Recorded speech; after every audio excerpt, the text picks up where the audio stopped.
Եմ երբ դեռ 2807 տարի առաջ հիմնվում էր Երևանը, մենք մեր թիմով որոշեցինք, որ ուղիղ 2807 տարի հետո պետքա Կասկադում ջազ համերգ կազմակերպենք ու դա իրականանում է։ Թեյ ասել հրապարակում Թաթայի համերգի համար բեմ կհավաքեք։ Էս ինչ երկաթներ եք հավաքել։ Հա, հակառակ կողմից եմ, հասկացա։ Այս մի բանն եմ ես սխալված լինի։ Կարամ Bluetooth-ով կպնեմ ես մի հատ երգ դնեմ։ Կոնցեպտը հետևյալն է՝ սիրահարվելու քաղաք Երևան։ Հոկտեմբերի 12-ին հետ ենք նշում։ Ինչի բեմը հավաքող տղաներից ոչ մեկ սիրահարված չի։ Մենակ այն կապույտ կեպկով տղեն է սիրահարվում։ Էլ ասում է, ես էլ չեմ կողմնորոշվում, սերա սիրահարվածություն ճաչունք ենք անում, եթե ես եմ հաղթում, ստեղ Երևանի քաղաքապետարանի հետ անում ենք ռոք համերգ։ Իսկ եթե դու ես աշխատանքից դուրս եմ գալիս։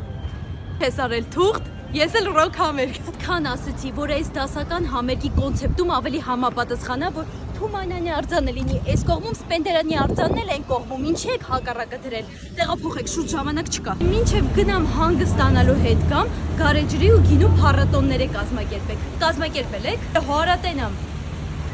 Հեսպասի ապարատս բերեմ։